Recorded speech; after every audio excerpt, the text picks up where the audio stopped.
day, everyone. Welcome to another episode of Quick Math Tutorials. Today, we are going to learn about the frequency distribution table. In my previous video, we solved for the measures of position for ungrouped data.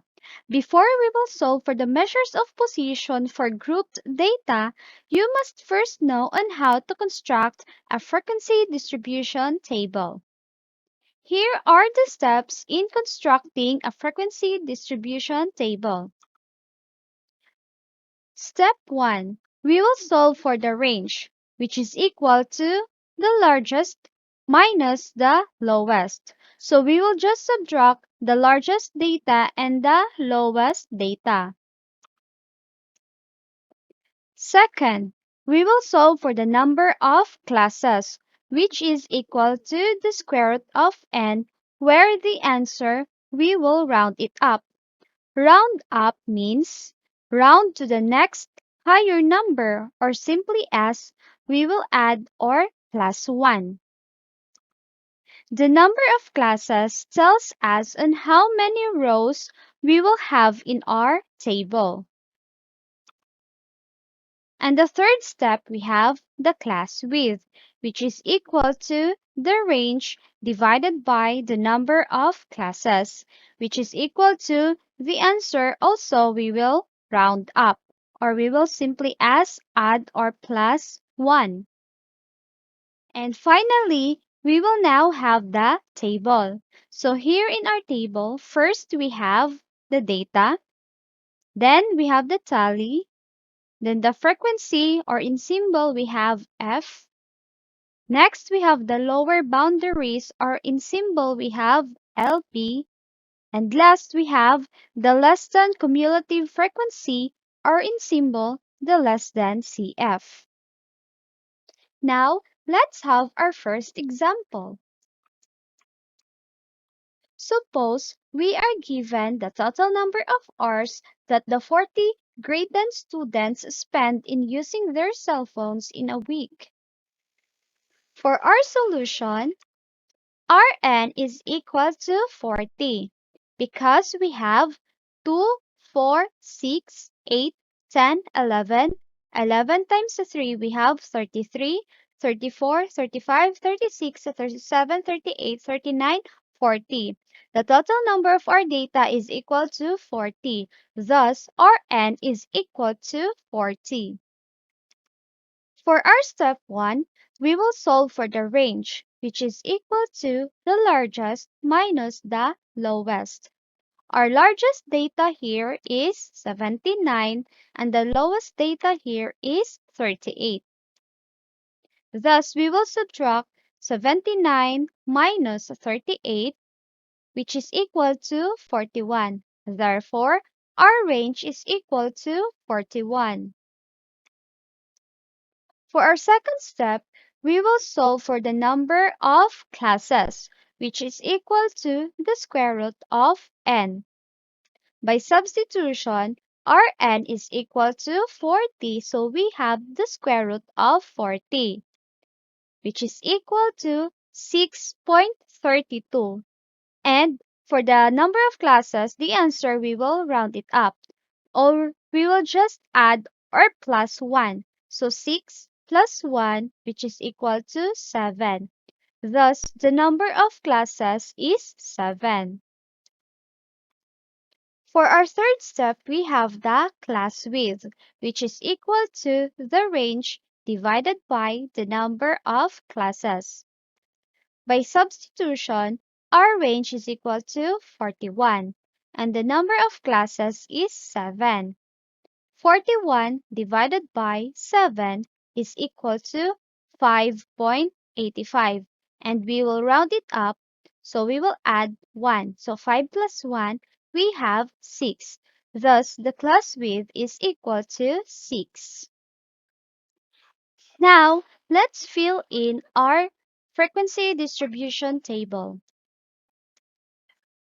Since the number of classes is 7, therefore, we will have 7 rows. So we have 1, 2, 3, 4, 5, 6, and 7.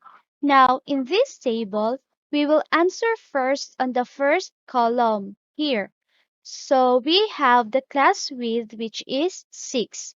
So we will start with the lowest data, which is 38. So we have here 38 up to 43. This is 43. It's because when you count 38 as 1, 39 as 2, 40 as a 3, 41 as 4, 42 as 5, and 43 as 6. Since our class width is 6, therefore this is 43. So we have 38 up to 43. Now, to get the next, we will just add 43 plus 6. We have 49 plus 6, 55, plus 6, 61, plus 6, 67, plus 6, 73, plus 6, 79. And on the left side, you can also add 6, or you can have 43. Next to 43 is 44. Next to 49 is 50. Next to 55 is 56, or you can add 56 plus 6, 62, plus 6, 68, plus 6, we have 74.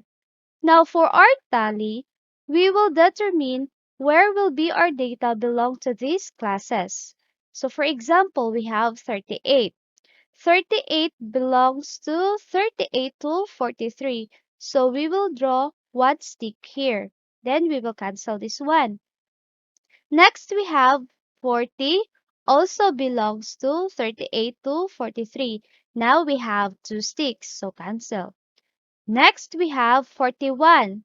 41 also belongs to 38 to 43. So we have here. And next, since this is in ascending order, so we can easily identify where this data belongs to these classes. So next we have 44 to 49. So we can cancel this 48 to 45 to 48. So we have 1, 2, 3. So we will draw 3 sticks here. Next, we have 50 to 55. So we have 50 up to 55. So we will count. We have 1, 2, 3, 4, 5, 6, 7, 8, 9, 10, 11. Thus, we will draw 11 sticks here in 50 to 55. 5, 6, 7, 8, 9, 10, 11. Next, we have 56 to 61. So we have 56 up to 59 only.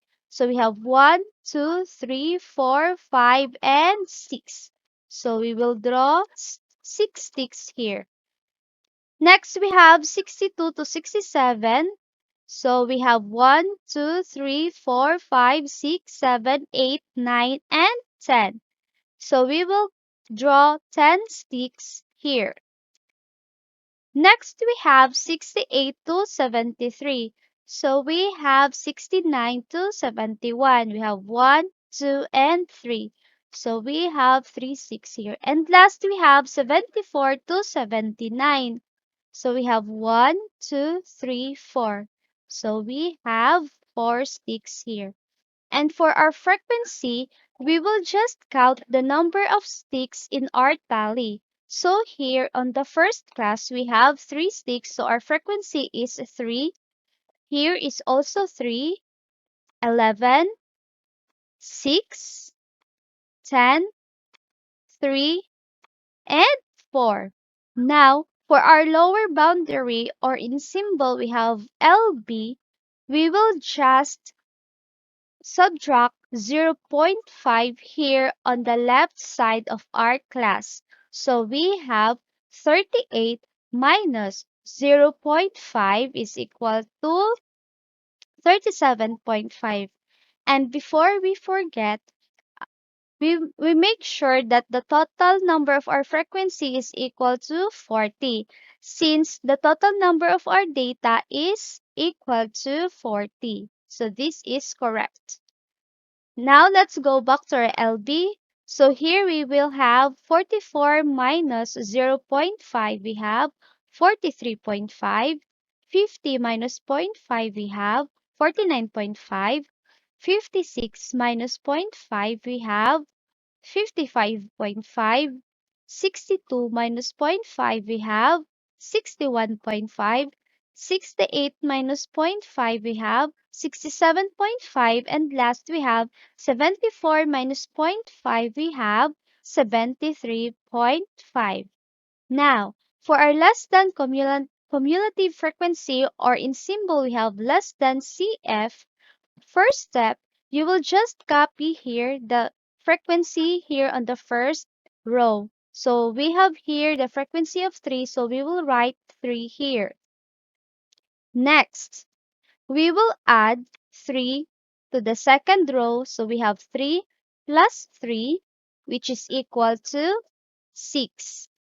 Next, we will add 6 to the third row, or 11. So we have 6 plus 11 is equal to 17.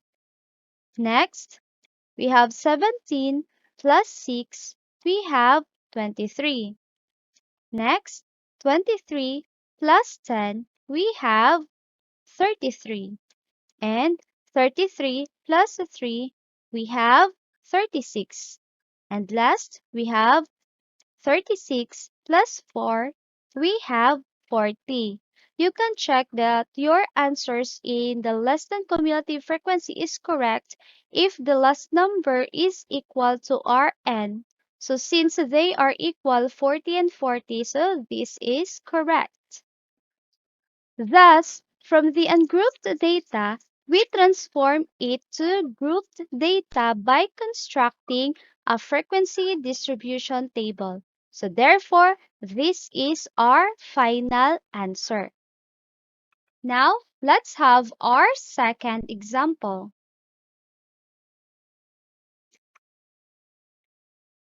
For our solution, Rn is equal to 50.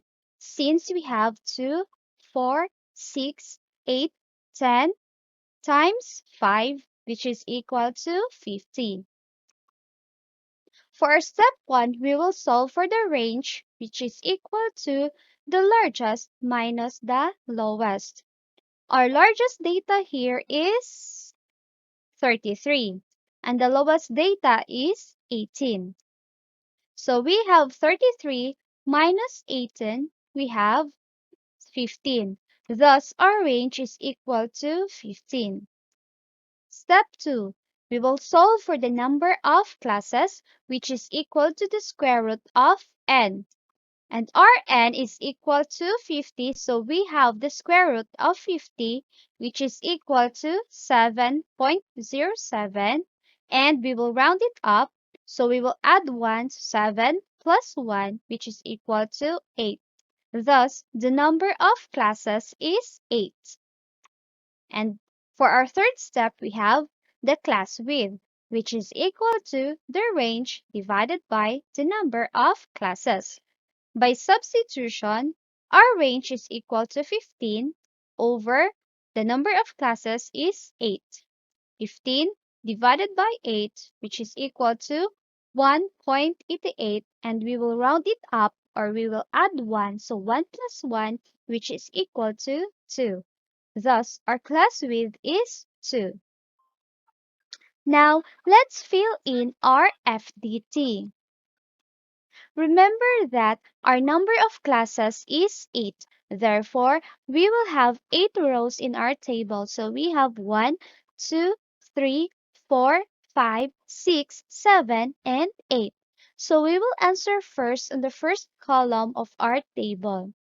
So since our lowest data here is 18, so we will start here with 18 up to 19. So this is 19. It's because our class width is 2. So if we will count 18 as 1, so our 2 is 19. So we have 18 up to 19. Now, to get the next class, we will just add 2. So 19 plus 2, we have 21, plus 2, 23, plus 2, 25, plus 2, 27, plus 2, 29, plus 2, 31, and plus 2, 33. And for the left side of our class, we will also add 2 here. So 18 plus 2 is 20. Or you can have 21, so the next will be 22. 23, so the next is 24.